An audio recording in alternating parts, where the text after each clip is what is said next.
Excuse me. I'll have one ticket to Minions Rise of Gru, please. Oh, crap! I'm late for the showing. Better skedaddle. Wow! Welcome to Minions! Banana. Banana. I'm scared. Let me tell you about this movie. Please. I've seen... Okay, I'm gonna say something that is maybe like a spicy take. Uh-huh. I've not seen Despicable Me 3, but I've seen the first two Despicable Me's. They're fine. And I saw the first Minions. I went to go see that with my niece as a joke, but we ended up both really liking it, like, unironically. So, to be fair, I have not. I think I saw it once more when I was on a plane going somewhere, but, other than that, I haven't seen it in a few years, but I have fond memories of going to see it, and I think I liked it, and I would probably still like it if I watched it again. That may just be because Sandra Bullock's in it, and I love Sandra Bullock with my whole heart. That's my opinion. Minions, first Minions, it is a perfectly serviceable children's movie. Your Minion opinion? My humble opinion. First Minions is okay, but, like, I'm terrified of the idea of there being another one. Well, yeah, so here's the thing. You bring up Sandra Bullock's role as Scarlet Overkill in that movie, and that is fundamentally the thing that makes that movie work, because Scarlet Overkill is essentially the protagonist of it. She does, like, a lot of the evil things. She opposes the Minions. So even though the Minions are the heroic character, quote-unquote, in this story, Scarlet Overkill's character is like Man Ray to the SpongeBob and Patrick of it. She has a clear goal that she wants to accomplish, and she needs the Minions' help. But, like, they are idiots, and that results in this kind of movie-long humiliation conga where you end up feeling for her at the same time as you're like, well, you don't want her to fucking murk these Minions, because, like, that's still taking a life. I would love for her to kill the Minions, to be fair. No, that would have made the movie a lot more memorable, honestly. Like, Minions, the last one.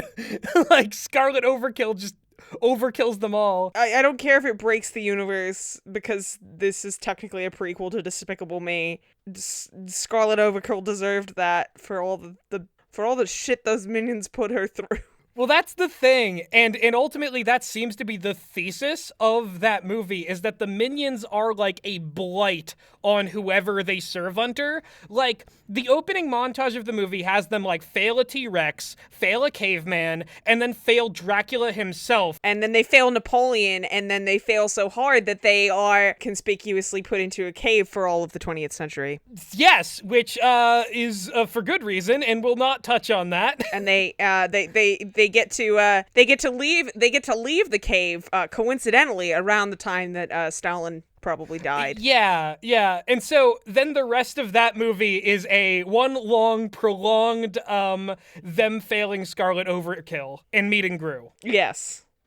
So I'm about to explain the plot of this movie, and I want you to hold all this context in your mind, because the plot of this movie, the fact that it exists at all, is just, ooh, boy, am I mad. So, Meg, you know how we were just talking about, like, wants and needs Scarlet Overkill presented as the protagonist of the previous one? Yes. Get ready for a movie in which everybody's wants and needs are distinctly the same, and there is no obstacle in the movie that would prevent them from achieving it, like, internally. There's no struggle they have to overcome. There's just a series of, like, Rube Goldberg-esque obstacles for every character in this movie. Essentially, a series of banana peels between themselves and the goal that they could have attained from the beginning. Oh, Lord. So it's just like Sideshow Bob stepping on the rake. Yes, that is essentially the plot of this movie. Just a series of obstacles that hitting them one after another. So Gru is the villain the Minions are serving in this movie, and it starts off with, like, you know, little baby Gru. Little baby Gru, and they're working for him, like, they're building, like, a lair for him in his mom's basement. They're, like, you know, helping him do, like, basic villain stuff.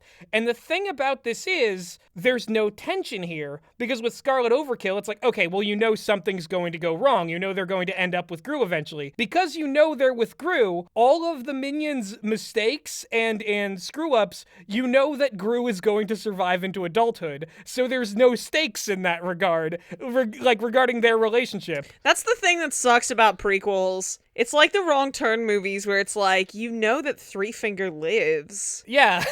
The Wrong Turn franchise in the Minions, they share a demographic. Sure, we'll reference Wrong Turn in our Minions synopsis. It's the only franchise that I could think of off the top of my head that had a prequel. That's the secret backstory of the Minions. They all are the result of interbreeding with each other exclusively. Inbreeding. Yeah, inbreeding. This is gonna sound insane to anybody who has not seen Wrong Turn. Anyway, a Rube Goldberg machine is a series of devices. Yeah, exactly. Funnily enough, El Carnicero is in this. He plays one of the Vicious Six. Jesus Christ. Which are a group of villains that Gru really wants to impress. I think I can remember a couple of them off the top of my head. Their leader is Bell Bottom. She's like a disco lady. Because this movie takes place in the past, and there's so many songs from the past. Because it takes place in the first one felt like it was also set in the 60s, but it didn't hit you over the head with it. Not everybody was like a mod or a hippie. But it had, fun little references, like the scene where the minions walk through the set where Stanley Kubrick is filming the moon landing. And obviously, the sets and costumes evoke the period, but, not in a super exaggerated, cartoony way. Looking at this one, it feels like you are being hit over the head with this is set in the 70s. Yes. Oh, and get ready for many covers of hit songs from the 70s with the lyrics changed to be in Minionese. Get ready for that to be throughout the whole entire film. What? Yes. So it's The Sims now. So it's what they do whenever there's, a new Sims game. And they get somebody to cover one of their songs in Simlish for the trailer. They're doing that for Minions now. So essentially, the Vicious Six, Bell Bottom, as I mentioned, played by Taraji P. Henson. And then you've got Jean-Claude, played by actual Jean-Claude Van Damme, a lobster man. That's fun. You've got Lucy Lawless as Nun Chuck, who is a nun who wields nunchucks. Incredible. Dolph Lundgren playing Svengeance. He's a roller skater. I love that. You know what that's making me think of? I don't know if you saw this, but I was an avid follower of the Cats memes. Yes. When that horrific monstrosity came out, and there was this one thing that was somebody who tweeted at the official Cats account that was like, "Oh, my favorite bit in Cats was when they lost Sven. $20 million. Yeah, there was no character named Sven. Oh. That was really good. That was a funny goof. Anyway, Svengeance. Then, of course, El Carnicero's in this. Danny Trejo as Stronghold. He has big metal hands. That's his whole thing. He wanted to be a soccer player, but that just wasn't in the cards for him. No, so he became a supervillain. And then Ominous Thunder. And then Alan Arkin is Wild Knuckles, who is the one that Gru really looks up to. He retires. The Vicious Six are down to 5. Gru really wants to replace him, so he scores an interview with the Vicious Six. And that's sort of the inciting incident. Okay. I will just say about the Vicious Six, tremendous waste of casting. These are some great actors. They're all good and storied, and I don't need to justify how good and talented all of these people are, but the Vicious Six only ever act in complete tandem. They only ever go after the same goals, do the same thing. They don't even really interact with each other in any meaningful ways. They just show up as a group and do the same bit. That is such a waste because you have these characters that have they each have a theme. They each have a theme. Gru's big goal in this movie, we're getting back to goals again. Gru's big goal in this movie is that he needs to prove himself to an adult villain so that they'll take him seriously and add him to their group. Okay. And he does accomplish that goal without really changing anything about himself. Because part of this movie is... Because, he doesn't have his character arc until the first Despicable Me. Yeah. This is essentially the character arc of like, because in the first Despicable Me movie, adult Gru learns that there's more to life than being an evil villain, that he has to like, care about, like be a dad essentially, like care about these like kids and take care of them. Like he's learning how to like love and have empathy for other people. Yeah. In this, it's essentially like him like, I want to prove that I'm a bad person, so I'm gonna claw my way up. And the only real obstacle in that is that the Vicious Six is like, well, you're a kid. You're just a dumb kid. You can't be a villain yet. You're a kid. Wow. But hey, guess what? Wild Knuckles, who retired from them, who Gru later, like, meets in the movie, Wild Knuckles is like, yeah, you're a kid, but you're also a villain. That's fine. Kids can do crime. Yeah, so it's like Gru didn't need to change or grow up. And the thrust behind that message is that, like, even if you are a child, you can commit adult crimes. You can hurt people and be harmful to the world on purpose. That's fine for you to do that. Like, it's meaningless. So that is very funny. It is very funny. Okay. So, okay, I was forced to watch the trailer for this film because it came on in front of The Bad Guys. A much better movie, I'm imagining. Oh, no, The Bad Guys slaps. The Bad Guys is one of the best animated films I've seen, like, in years. I wish I had watched that instead of this, honestly. Before we went to go see The Bad Guys, we were served trailers for Minions and then Paws of Fury. The combination of those two did me unbelievable psychic damage because they are both just like everything that is bad about children's movies. They might as well had like the trailer just be like a studio exec shaking keys at the screen and be like, put your kids away for 2 hours. Playsate them. Yeah. So, Paws of fucking Fury. I do know that there is an old Chinese lady in this movie. What's she about? So here's the thing. That's another example of the casting of this just being like off the fucking hinge, because that's Michelle Yeoh. Incredible. And so that is actually, it's later in the plot where the minions, so Minion, goal for movie, Minion help master villain, Minion help big villain, Minion help Gru. That's what they want to do, right? Minion help Gru. Yep, okay, got it. But Minion idiot. Minion messed thing up big time. Minion's so stupid. Minion's so stupid. Minion's so dumb. Minion no brain cells. Again, in any other movie, this would be like, oh, I want to become like, imagine if like in Ratatouille, like Remy's like, I want to become a chef, and he's just a human, but he's like, I want to become a chef, but every time I try to cook, I slip on a banana peel and I hurt myself. If only I would stop slipping on banana peels, then I would be a chef, a human chef, like I've always wanted to be. That's essentially what happens here, because Gru, in his interview with the Vicious Six, which again, because like he's a kid, it doesn't go well. Gru steals the MacGuffin of the movie, which is this Chinese zodiac stone. Oh no! Yeah, it's a magical stone that commands the power of the 12 zodiac animals of the Chinese zodiac. Just like that guy from League of Extraordinary Gentlemen. Yeah.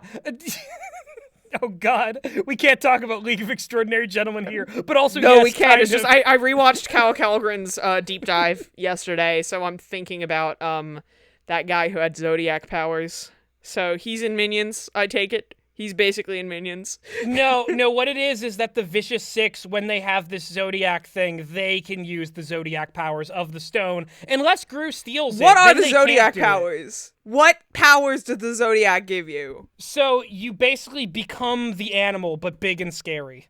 You become like the dragon or the ox or the ram or the chicken. The Chinese... The Chinese Zodiac. My brain completely farted, and I forgot that the Chinese Zodiac had, like, way cooler animals on it than the Western Zodiac. So for a second I was just like, okay, so you could be a ram, a goat, a crab. Yeah, you can be a pair of twins, you could be a fucking scale, like, you could be a virgin. You could be a virgin. That is the MacGuffin for the movie, because for the most part, it is just a thing that Gru takes, that the Vicious Six want back, that everybody wants this thing, and the Minions, like, almost get this thing for Gru. But one of them, a fresh minion named Otto, fudges it because he trades it for a pet rock at a kid's birthday party because he's an idiot. Oh, Minions so stupid. Oh, silly Minions. So dumb. So dumb. And what this results in is Gru being kidnapped by Wild Knuckles, who thinks that he can get the Zodiac Stone back because turns out he didn't just retire from the Vicious Six. They betrayed him because they wanted the treasure. And apparently they thought that was worth the trouble of putting together an entire, let's hire a new member of the thing. Because Wild Knuckles, oh boy, we can't share the treasure with him, but we'll share it with whatever greenhorn we get to replace him, I guess. Yeah, we'll share with some random person that we don't know. That we can definitely trust because they're new. Weird footnote. I think it's worth pointing out. You know Dr. Nefario? Yeah, Russell Brand, the old guy. Exactly, who makes all the stuff. So, weirdly enough, he does appear in this movie. He shows up as a guy who runs the record store that the Vicious Six hides out in the bottom of. Cause the 70s were music. Everything was a record store back then. The 70s. So he gives Gru a sticky hand, one of those classic sticky hand toys. Oh, those things. You get them as a prize. It's a really low rung prize at the arcade.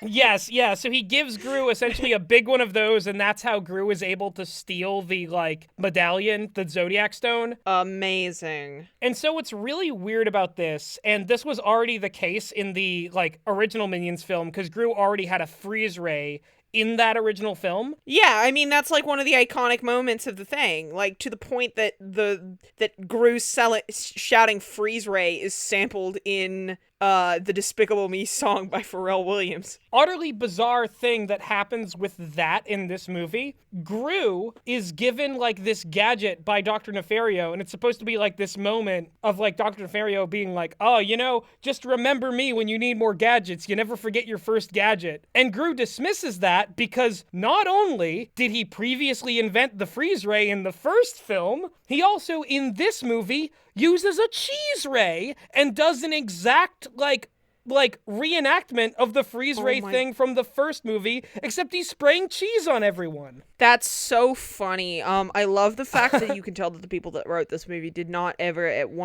see, Gus, Henry, Addison, and I have regular writing crawls where we'll work on creative projects together. And we've developed something that we like to call the "Is This Anything" test. The cheese ray would not have held up against the scrutiny of a "Is This Anything" test. Because you would have been cheese ray, is that anything? And the other people in the room would go, no.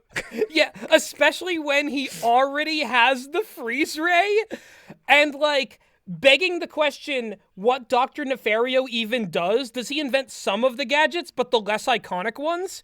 Just none of the essential ones. Gru already is a genius. He can already do all his, standard bits. But, he really needed to hire on Dr. Nefario. That doesn't make any sense. I thought Dr. Nefario was the R&D guy who builds all the gadgets, and then Gru is just the mastermind. You would think so. That's me applying logic to a fucking Illumination film, so... This movie fundamentally does not care, and also it was not written in this century, because when he's using the cheese ray on everyone, he goes up to the guy at the front of the ice cream parlor, and that guy, that motherfucking CGI character goes, "Oh, don't cheese me, bro." No! He does! What kid is going to get this? That hurts me. That meme is so old. Who is that for? I was in the fucking target demographic for Minions when that joke was funny. That's a straight up Evelyn Hooper original. What is going on here? I love the part of Minions where the Minions were "Don't cheese me, bro." It's exactly like the thing.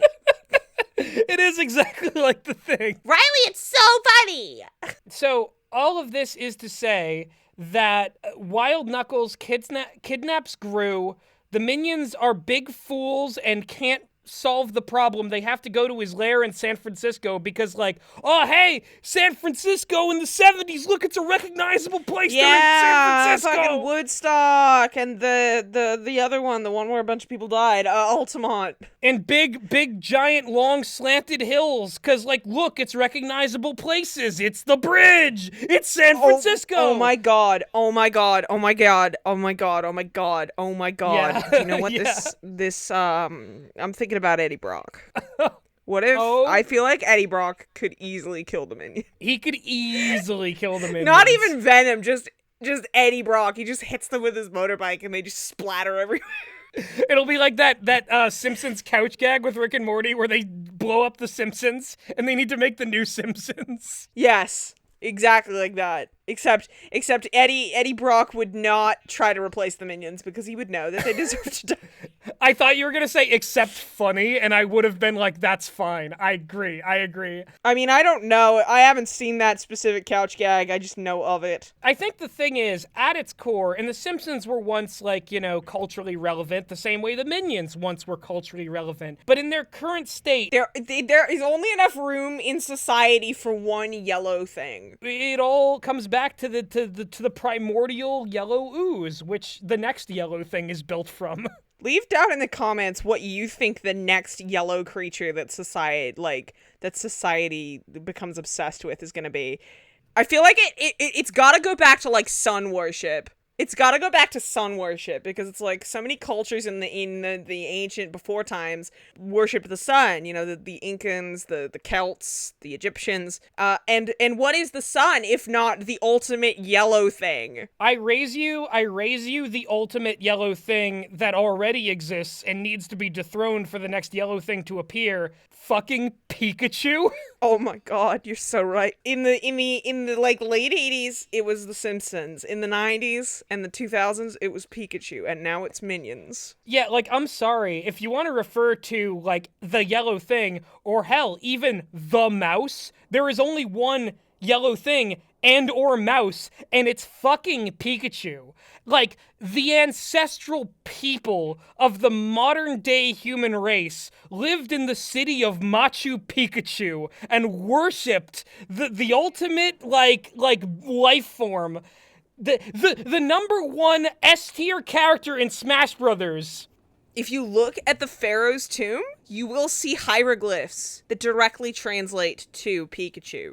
They directly there is art of like Ra and Osiris like Pokemon battling each other. Yeah, and that's the thing. Like, Pikachu is thunder, the sky, the source of primeval life. You're saying this, and there's literally thunder outside. There's literally thunder outside my house as you're saying this. That's the sign. That's the sign that we're turning into the age of Raichu, which is the ultimate Kali Yuga, the end times, when Pikachu has become something no longer recognizable.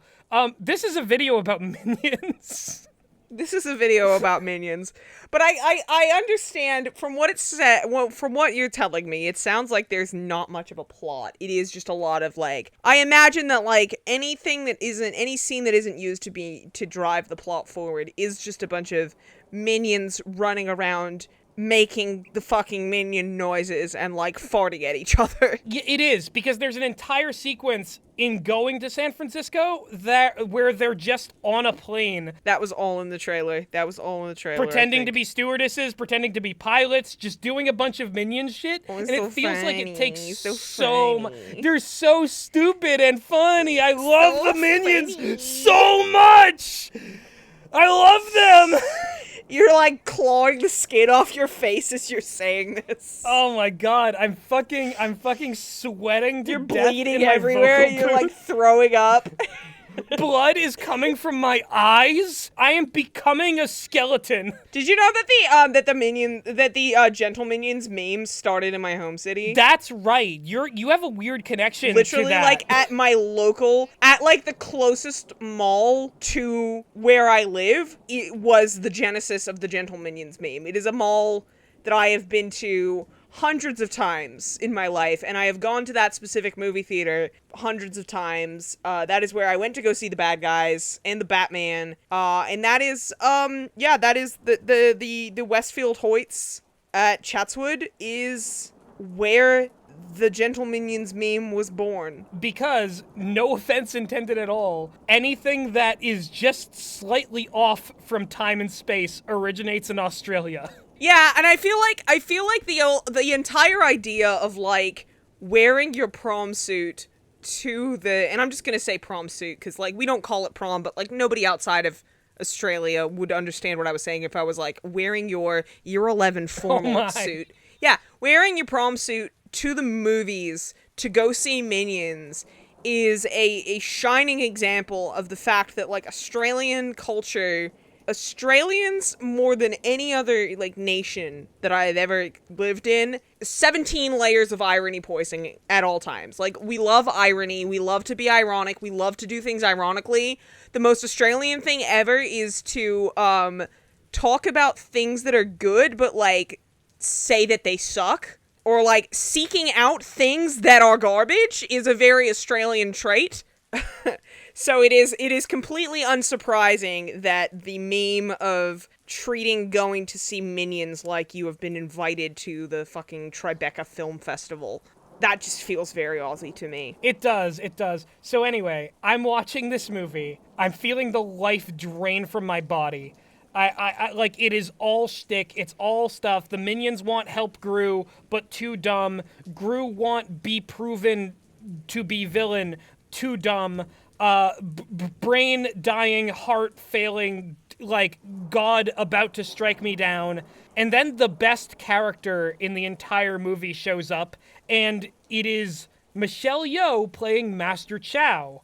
And she shows up when the Minions tumble into Chinatown, pursued by Wild Knuckles' henchmen, and she fucking destroys these three grown men with her kung fu. Incredible. Cue the next, like maybe 30 to 40 minutes of the film. This is the A-plot, mind you. The Minions training in kung fu. How far into the movie is this? This is 47 minutes into the movie that this subplot begins. Oh my god, and so before that it is just goofing about being minions? It is endless banana peels. Endless banana? Banana! But nah, I'm shaking my head.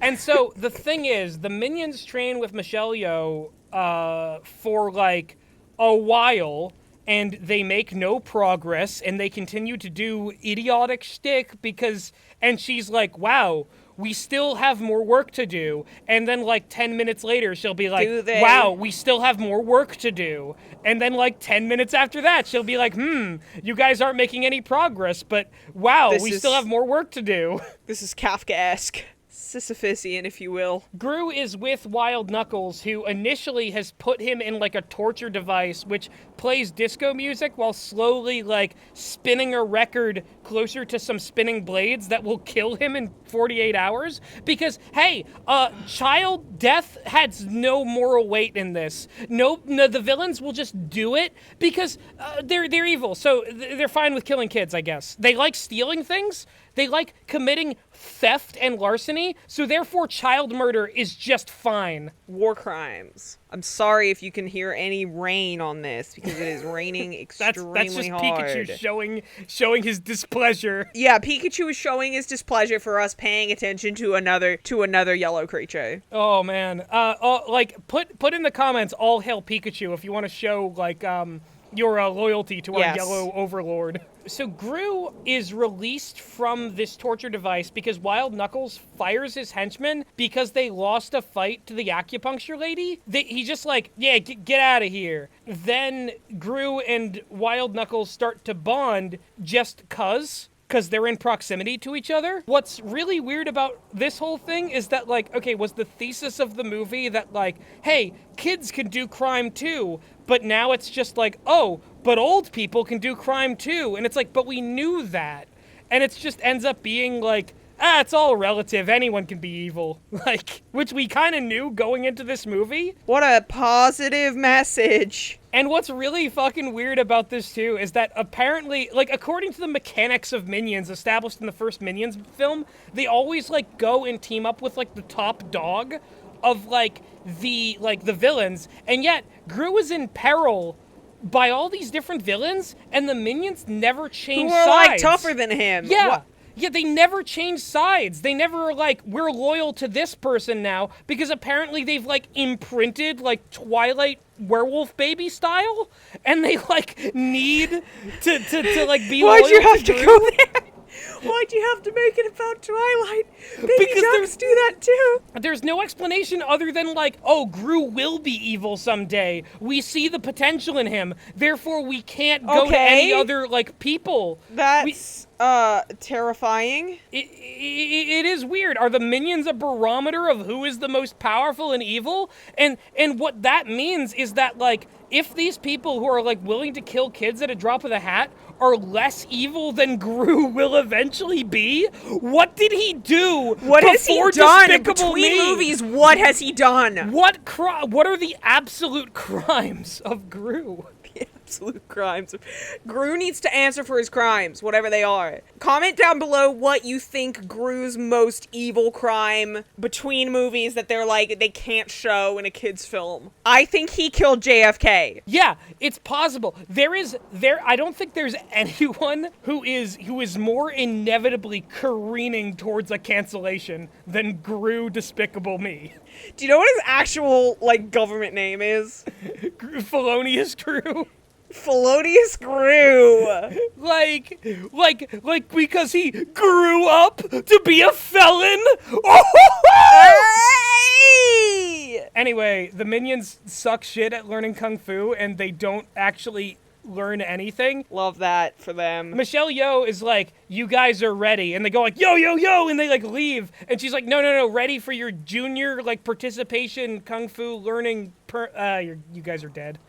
Like, and so they leave, they rescue Gru. For some reason, the Vicious Six destroy Wild Knuckles' house over the stone because they're like, oh, Wild Knuckles must be teaming up with Gru, this child who we dislike. We might as well kill this child and Wild Knuckles instead of, just going back to their, like, their stuff. Also, there's a point in which they get the stone, but, like, don't escape immediately and, like, they need, their goal, again, this stone is the, like, clinical definition of a MacGuffin, because they care more about murdering the good guys, relatively speaking, than they do about having the stone, yeah. Than having the stone, which is understandable, I guess. I guess. Again, everything in this movie is like, okay, sure, at this time the characters want this. Fine, I guess. It's Chinese New Year's in San Francisco at this time, which is, I guess, why they planted Chinatown. I guess why they planted the Zodiac. What is it with, like, the most okay, I'm gonna have, like, a Doofenshmirtz, like, if I had two nickels, moment, but, like... Go for it. Two movies, like, both of the terrible children's movies that I saw advertised at me in front of seeing the bad guys, both of them, Orientalism. What's that about? Because you got Chinese American culture in Minions: Rise of Gru, and then you've got, like, Japanese samurai movies in Paws of Fury. I like a lot of martial arts films. I like a lot of films that come out of both of these countries. But is this the event horizon of needing global box office? Perhaps it is. Like, I think that must be what it is. Because Paws of Fury, I don't know how that would get made other than this might kill in the, like, the Eastern Bloc. Yes, this might kill in foreign markets where they dub it over with different actors who don't sound quite so dead inside. Like, let's make Dougal, but we'll make a marketable Dougal. Okay, so Chinese New Year is about to occur. The bad guys, like, they have the stone, they have Gru, and then the, like, And in between this, Gru and Wild Knuckles have this moment of, like, Gru's like, let's team up and get the stone back. And Wild Knuckles is like, I don't care. Get out of here, kid. And it's supposed to be the really sad moment, but it's like, why would Wild Knuckles not want the stone back? And also, why would Gru be upset that the guy who had kidnapped him and, like, tried to kill him lets him go? Yeah. And now he can get back to his minions. Yeah, why is he less upset about being almost killed? So the weird thing is that, like, Gru just gets back to the minions, and he's like, oh, thank goodness. And then, like, the bad guys capture him, and then the anti-villain league shows up to go after the Vicious Six. Oh, those guys. Yup. And then the Vicious Six are like, oh, but it's Chinese New Year, motherfuckers! And they activate the Chinese Zodiac Stone, and they all become giant Zodiac monsters. It would be so funny if they actually did say, it's Chinese New Year, motherfuckers. Like, no other swearing in the movie, but just, like, motherfuckers, just out of nowhere.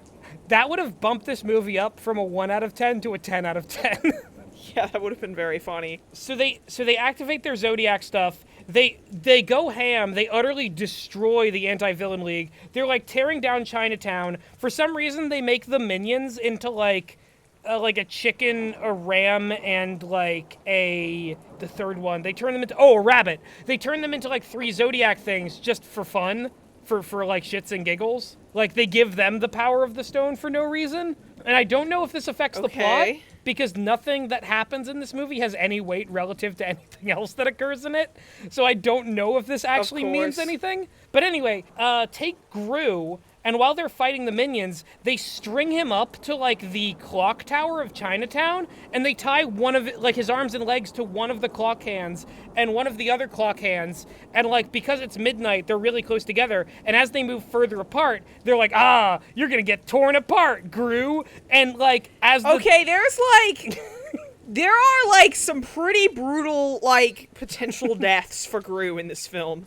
Yeah, and that's the thing. This is child Gru, and we see, like, the clock turning, and him going, like, my child limbs are being stretched, and I might, like, literally die. Jesus! Yeah, like, so that's occurring, and who shows up to, like, help out in the fight but Wild Knuckles, who got over the no reason why he didn't want to get the stone back and fight the Vicious Six. And got over tried to kill the child. Yeah, exactly. He's like, you're not gonna hurt this kid, cause I tried to hurt him, but, like, whatever, we're friends now, I guess. Also, the minions are helping, but they're idiots, but they're helping, and they use the kung fu skills they didn't learn to defeat the Vicious Six in their Zodiac forms. I love that because it doesn't make sense. You gotta love it when the Chekhov's gun misfires. That is very fun. I love when a Chekhov's gun is broken.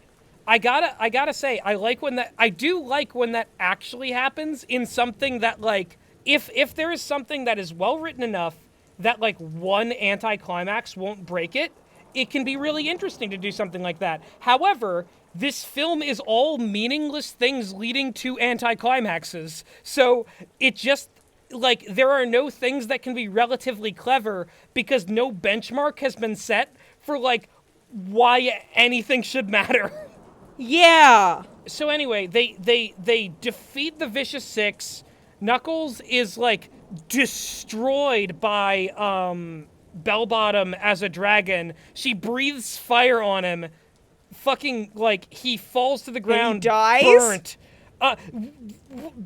Basically, Gru uses... He dies! So Gru uses the stone, turns the Vicious Six into rats, because he gets the stone. He's like, the rat Zodiac. This doesn't make them giant rampage rat monsters. It just makes them normal, useless rats. For some reason. Blasphemy against our Lord Pikachu again. But the Vicious Six are arrested. Burnt Knuckles is taken to the hospital, but also arrested at the same time. And he's like, you won't take me in. I'm not going to jail. I'm probably going to die. And Gru's like, no. And then we cut to Knuckles' funeral, where, like, he's dead. The minions are singing You Can't Always Get What You Want in Minions' ease. And they're all dressed as angels. And it's just, like... It's just... They're dressed as angels? Yeah, it's too Did you much. just say, Gus, you're fucking with me? No, I'm not! I wish I was! I wish none of this existed! I wish this was all a dream I had! Why would I fuck with you at this point? Incredible. So, they sing the song, and Gru gives a heartfelt eulogy of, like, he wasn't around to see all the horrible things I do. They were going to be really, really terrible. I was going to commit What so did many he do? crimes. Oh, what are his crimes? Oh, he definitely killed JFK. He definitely killed him. Meanwhile, Knuckles is crouching behind a tree, and Gru sees this, and he's like, oh, I have to keep up appearances. I can't reveal that he faked his death. Oh my god. And so, like, again, the one thing that could have given this pathos of, like, Gru's hero dies, like, the one person he needed to prove himself, he lives on and becomes a villain despite this loss in his life. Nah, Knuckles is fine. He's alive. He'll just die at old age sometime between the movies. And at that point, we don't care because it's not part of the story. Yeah. Somehow, nobody notices Knuckles. Nobody notices that Gru is staring at him as he delivers the rest of his eulogy. Anti-Villain League people are attending this funeral. For some reason... Michelle Yeoh's character is also Why? attending this funeral. Because Why? she knew They the never minions for like shared a a week. scene with each other. Yeah, exactly. And so in full view, basically, Gru gets into a car and Knuckles is like wearing a hat, but he has a very distinctive face and appearance. So it's like no one could tell that it was him, but he's like, yeah, you know, I really pulled this one off. And Gru's like, I can't wait to fake my own death, which is foreshadowing a thing that never happens in any of the movies. Then they drive off and nobody learns a lesson. Well, what? It's Minions. What lesson could possibly be learned from Minions? The other thing, too, is that midway through this funeral procession that is apparently like, oh, it's Knuckles' corpse, so you have to lower it into the ground. But because we know Knuckles is alive, the coffin itself is obviously empty, but it spills out, and it's full of bananas, which Otto, the, like, new minion, the big, like, the big minion, just eats some of the bananas. Big Minion? There's a big Minion? He's relatively big. He's no bigger than the other minions, but like his design is just this is the round one rather than this is the oblong one. Wow, okay. I didn't even go into the fact that Otto's subplot in this movie is getting, because again, he's the one who traded the necklace away, and then he goes and like rides cross country across the entire United States to chase down a biker who is played by the RZA to get the Zodiac Stone back because because that biker thinks that the Zodiac Stone is just a cool necklace. That happens way earlier. That happens like concurrent with the airport stuff. I am at a loss for words. Here's the thing. I've said all my words. I have gotten to the end of all of the words I have about this like motion picture, full scare quotes. This was Minions Rise of Gru. This is it. This is the zenith of the Minions' contribution to culture. This is what we waited 2 years for when a pandemic was occurring. This is the frozen in time fucking like Jurassic Park like dinosaur amber of like 2 years ago. And I've got to say, this was not worth the wait, and I hate it. And it's a poopy, stinky movie, and I hate it. It's a poopy, smelly movie, and you hate it. Yeah, ultimately, yeah. Ultimately, all of that, yes.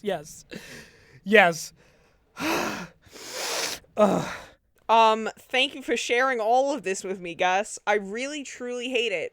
Minions Rise of Gru in theaters now. Go out and don't watch it. I have forgotten almost all of it. Get your best suit and go anywhere else but this. Wear your suit to go see, are there any good movies in cinemas right now? Nope. End of video.